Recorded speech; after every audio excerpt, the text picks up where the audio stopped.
As a teacher, there are certain scenarios and situations that may affect us emotionally and mentally, and that is the reasons why we have stresses. However, as a future teacher, it is a must that we know how to handle these stresses. That is why a teacher should be an effective stress manager. Today, we're going to discuss the definition of stress, the causes of stress, the two types of stresses, principles of stress management, and time management. So, what is stress? Stress is described as an unpleasant internal state often triggered by external sources or stressors. But it should be noted that stress does not always seem bad. Stress can be caused by good things happening to you as well. So, what are these stressors? These stressors are the external factors that stresses us out. For example, our problems, our conflicts with other people, unfinished tasks. These are the things that we occasionally stress about. Here are the common causes of stress. The first one is the lack of basic needs. Why do we stress about the lack of basic needs? These are the stresses that are experienced by the working force or the people who are working. They stress about their basic needs, their clothes, their house, their food. They stress about how to get those things or how to maximize the pay that they get from working. Another is the arguments, disagreements, and conflicts. Why do we stress about this? Because we want a good relationship with people, and we stress about the solutions that we should do for us to have a good relationship with other people. Other is pushing your body too hard and illnesses. When you're working, you should not push your body too hard or you'll be stressed too much. Illnesses can cause stress too because we want us to be healthy and we stress about it, about how are we going to be healthy. Another is taking responsibility for another's reaction, which is very stressful because taking responsibility for the mistakes that other people did is very stressful because you know that it's not your responsibility, but you take it because it's necessary. Another is the changing weather conditions and the pollution. So why does this stress other people? Because when, for example, when you went home, you experienced traffic or an unexpected rain, which is very stressful for people who works too hard and wants to get home safely. Now we have the two types of stress. What is the two types of stress? It's distress and eustress. So distress can be described as the bad stress. The stress is described as great pain, anxiety, or sorrow, acute or physical, mental suffering, and affliction or trouble. So this is the stress that we experience when we're too sad, when things make us lonely, or it makes us suffer mentally or physically because of the external factors. However, we have what we call a good stress, which is what we call eustress, defined as stress that is deemed helpful or giving one the feeling of fulfillment. So when do we experience eustress? It's when we accomplish tasks that we stress about. So for example, you have a homework, you're stressing it out, you're stressed out about that homework, but when you fulfilled it, that's when you experience eustress. You experience now good stress because you finished the task that is given to you. Let us now discuss the principles of stress management. Number one is the self-knowledge. It involves knowing your capabilities and your limits, your personal temperament, and typical coping styles, and your values and goals. Why do we need to acquire self-knowledge? It is important because when you know yourself, your strengths, your weaknesses, and limitations, you will not stress about the unnecessary things. For example, you are joining an essay writing competition. But because you know that it is your strength, you will not worry about the worst possible scenarios that may happen in that essay writing competition, whether it's the hardest topic or the easiest one. But because you know that you're good at essay writing, you'll not stress about those things anymore. The next one is self-acceptance and confidence. So being able to accept yourself as you are, free of any demand that you will be different, provides the basis for confidence in your abilities. confidence in turn will enable you to take risks, try new things, and direct your own life. Self-acceptance and confidence is anchored on your self-knowledge, because when you know about yourself, the next thing that you need to do is to accept it. Your weaknesses, your strengths, your limitations. And when you accept it, you know that you are confident with yourself. You know that you can do things, and you can avoid unnecessary stresses that you might get during a situation. However, for other people, it's not easy to accept yourselves. Now, we have 3 things for us to accept ourselves. Number 1 is that you exist. Number 2, there's no reason why you should be any different from who you are. And number 3, you are neither worthy or unworthy.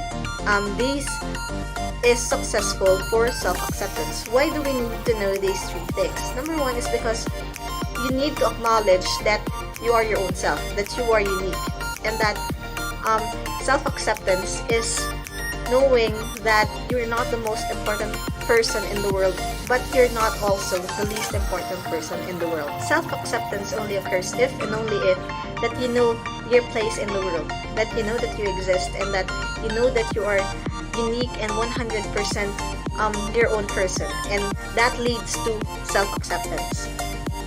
The next one is the enlightened self-interest. The principle of enlightened self-interest take into account both parts. The first one is you need to place your own interest first. The second one is you keep in mind that your own interest will be best served if you take into account the interest of others. So, what is this principle saying?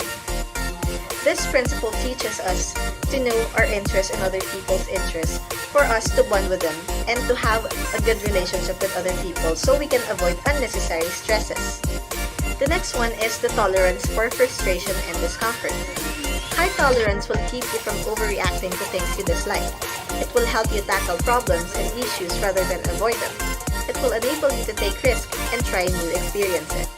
This principle teaches us to tolerate small things. For example, you are in a jeepney and it's very hot there.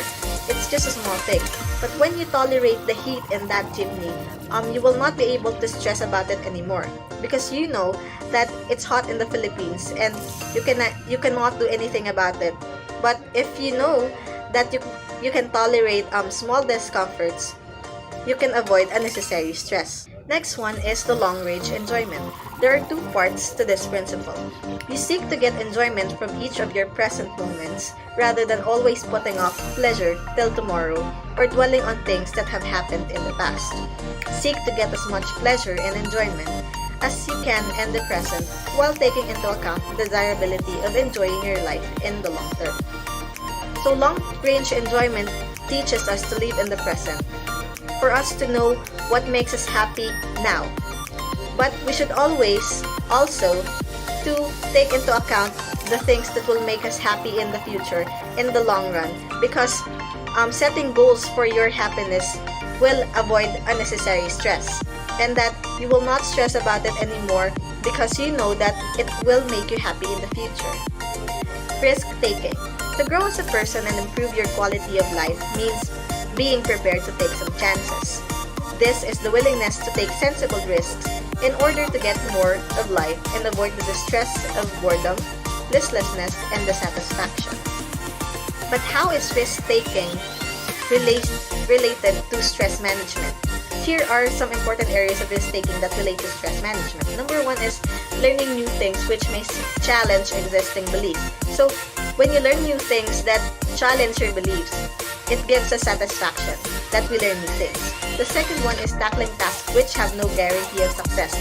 Why is this not stressful? It seemed kind of stressful, right? But when you tackle tasks that you know that it will not succeed in the future, it's like taking the risk or not taking it at all, which is very satisfying. 3, trying new relationships. And lastly, doing things that risk the disapproval of other people. But how is risk-taking really relevant to stress management? Risk-taking is necessary for self-knowledge. To discover your limits, you need to take some risks and try yourself out.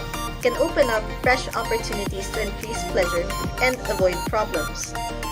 In the first principle, we need that we have to have self-knowledge. And how are we going to do that? Is risk-taking. We have to take risk to learn new things about ourselves, and so when we encounter a certain scenario that we took that risk, we already know how to handle that situation. Next one is moderation. The principle of moderation will help you avoid extremes in feeling, thinking, and behaving. So, what's the importance of moderation? Extreme expectations, too high or too low, will set you up either constant failure or a life of boredom. Addictive obsessional behavior can take control of you, creating new distress. So moderation teaches us that if you want to feel or you want to think, do it moderately. Don't expect too high and don't expect too low to avoid boredom and dissatisfaction. However, addictive and obsessional behavior can cause too much stress too, so you have to take it moderately too. The next one is the emotional and behavioral responsibility. People who see their emotions and behaviors as under their control are less prone to distress than people who see themselves as controlled by external forces. This principle can help you take charge of your emotions, your actions, and in turn, your life. It involves taking responsibility for number 1, what you feel, and 2, how you act. This principle teaches us to take control of our actions and our feelings, because when you have that emotional and behavioral responsibility, you'll know how to react about the stressful situations that may happen to you in the future. The next one is self-direction and commitment. Taking responsibility for direction of your life involves choosing your goals, making sure they are your own, actively pursuing your goals rather than waiting and dreaming, making your own decisions, choosing to work at managing stress, developing your potential, and changing things you dislike rather than just drifting along or expecting a miracle to occur. Also, not condemning any person, including yourself, when things go wrong in your life, even though you or someone else may be responsible, but rather identify any causes and look for solutions. This principle teaches us to have self-direction for us to attain or set the goals for ourselves.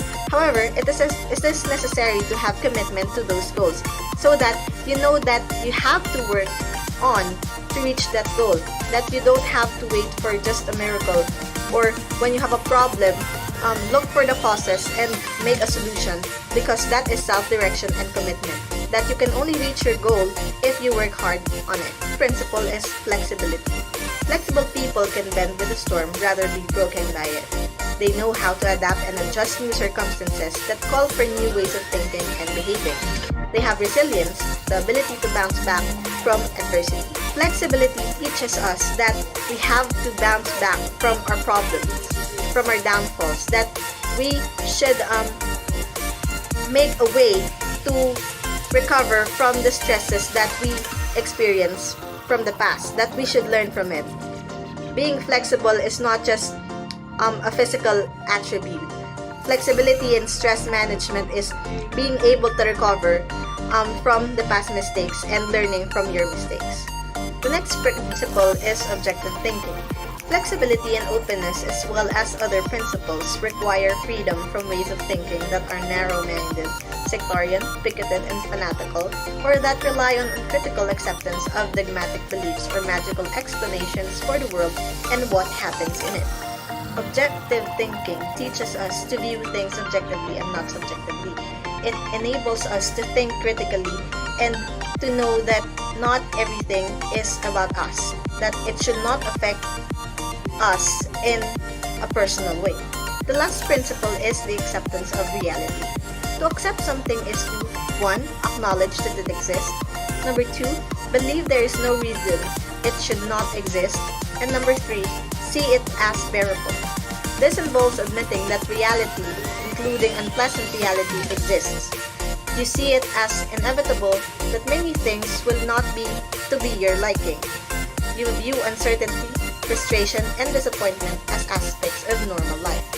This principle teaches us that reality exists, that we should accept that reality exists, and that every negative thing that happens in our life is necessary for us to learn new things.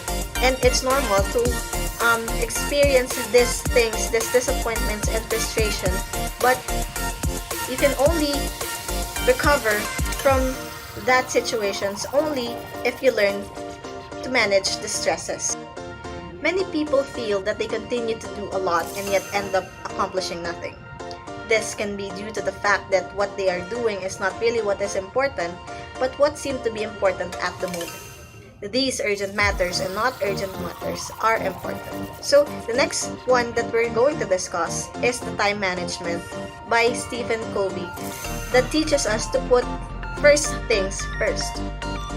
So what you see is the time management matrix or diagram. So what we have there are the words urgent, not urgent, important, not important, and the things that you should do accordingly. So it's divided to 4 quadrants.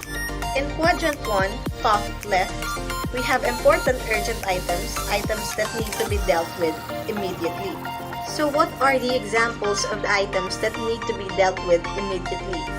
For example is the crying baby, kitchen fire, and some calls. The quadrant 1 is the important and urgent, and that you have to really take your time to make time to deal with that because it's important and very urgent. The examples for quadrant 2 is exercise, location, and planning. So it is highlighted because it's for the long-term achievement. For example, if you want good health in the future, you can go exercise.